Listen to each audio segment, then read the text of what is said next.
आहे तुझ्यामध्ये, तेव्हा तू दुसऱ्याला जाता जाता एवढंच सांगेल माझ्या निवृत्त राहायचं, कारण गुरु केलंय मी त्यांना.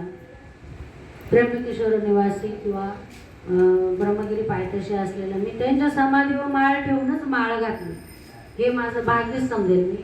काय माहिती कोणाच्या तरी मनात आलं की ह्या ताईंना पण न्यावं नाशिकला. आम्हाला फुकट नेलं हो, आपण तसे फुकट्याच आहे नाही का.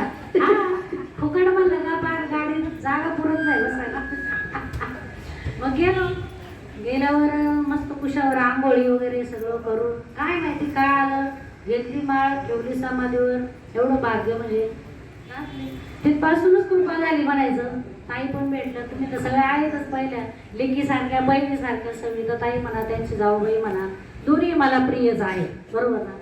आणि पार्वत महाराज तर नेहमी म्हणजे हेच आता सळसळीतच असते, म्हणजे त्यांना बघून असं वाटतं आता उद्या नंतर जे एकादशीला मीच कीर्तन करू का काय, असं त्यांच्याकडे बघून वाटत बरं का.